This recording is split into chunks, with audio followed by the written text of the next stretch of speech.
بہنیں بھائیوں کا ذرا سا دکھ برداشت نہیں کر سکتی۔ بہن کی شادی کو 6 سال ہو گئے ہیں، میں کبھی اس کے گھر نہیں گیا۔ عید، شب برات کبھی بھی ابو یا امی جاتے ہیں۔ میری بیوی ایک دن مجھے کہنے لگی، آپ کی بہن جب بھی آتی ہے اس کے بچے گھر کا حال بگاڑ کر رکھ دیتے ہیں، خرچ ڈبل ہو جاتا ہے، اور تمہاری ماں ہم سے چھپ چھپا کر کبھی اس کو صابن کی پیٹی دیتی ہے، کبھی کپڑے، کبھی سرف کے ڈبے، اور کبھی کبھی تو چاول کا تھیلا بھر دیتی ہے۔ اپنی ماں کو بولو یہ ہمارا گھر ہے، کوئی خیرات سینٹر نہیں۔ مجھے بہت غصہ آیا۔ میں مشکل سے خرچ پورا کر رہا ہوں اور ماں سب کچھ بہن کو دے دیتی ہے۔ بہن ایک دن گھر آئی ہوئی تھی، اس کے بیٹے نے ٹی وی کا ریموٹ توڑ دیا۔ میں ماں سے غصے میں کہہ رہا تھا، ماں بہن کو بولو یہاں عید پہ آیا کرے بس، اور یہ جو آپ صابن، سرف اور چاول کا تھیلا بھر کر دیتی ہے نا، اس کو بند کرے سب۔ ماں چپ رہی، لیکن بہن نے ساری باتیں سن لی تھی میری۔ بہن کچھ نہ بولی۔ 4 بج رہے تھے، اپنے بچوں کو تیار کیا اور کہنے لگی، بھائی مجھے بس اسٹاپ تک چھوڑ آؤ۔ میں نے جھوٹے منہ کہا، رہ لیتی کچھ دن، لیکن وہ مسکرائی، نہیں بھائی، بچوں کی چھٹیاں ختم ہونے والی ہیں۔ پھر جب ہم دونوں بھائیوں میں زمین کا بٹوارا ہو رہا تھا تو میں نے صاف انکار کیا، بھائی میں اپنی زمین میں سے بہن کو حصہ نہیں دوں گا۔ بہن سامنے بیٹھی تھی، ماں نے کہا بیٹی کا بھی حق بنتا ہے، لیکن میں نے گالی دے کر کہا، کچھ بھی ہو جائے میں بہن کو حصہ نہیں دوں گا۔ میری بیوی بھی بہن کو برا بھلا کہنے لگی۔ وہ بیچاری خاموش تھی۔ بڑا بھائی علیحدہ ہو گیا۔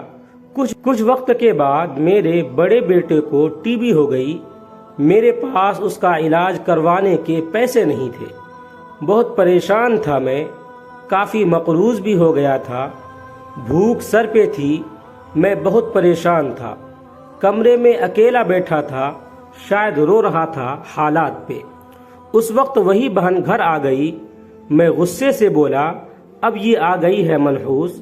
میں نے بیوی کو کہا کچھ تیار کرو بہن کے لیے۔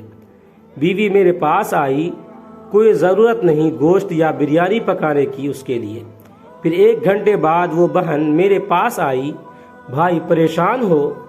بہن نے میرے سر پہ ہاتھ پھیرا، بڑی بہن ہوں تمہاری، گود میں کھیلتے رہے ہو، اب دیکھو مجھ سے بھی بڑے لگتے ہو۔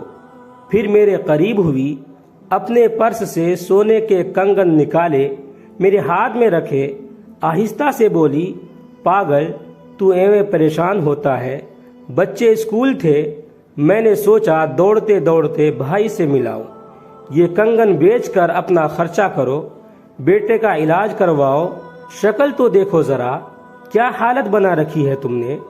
میں خاموش تھا، بہن کی طرف دیکھے جا رہا تھا۔ وہ آہستہ سے بولی، کسی کو نہ بتانا کنگن کے بارے میں، تم کو میری قسم ہے۔ میرے ماتھے پہ بوسہ کیا اور 1000 روپے مجھے دیا جو 150 کے نوٹ تھے، شاید اس کی جمع پونجی تھی۔ میری جیب میں ڈال کر بولی، بچوں کو گوشت لا دینا، پریشان نہ ہوا کرو۔ جلدی سے اپنا ہاتھ میرے سر پہ رکھا، دیکھو بال بھی سفید ہو گئے ہیں، اپنا خیال رکھا کرو۔ وہ جلدی سے جانے لگی۔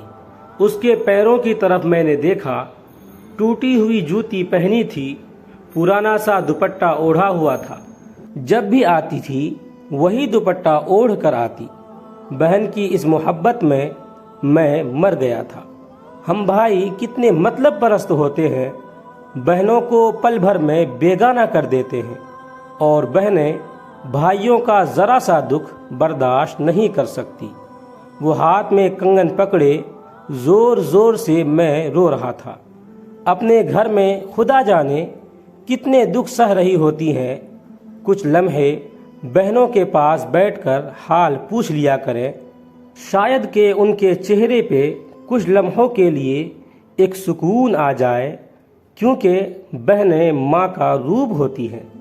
ویڈیو اچھا لگے تو لائک کریں، کمنٹ کریں، شیئر کریں، اور اس طرح کے مزید ویڈیوز کے لیے چینل کو سبسکرائب ضرور کریں۔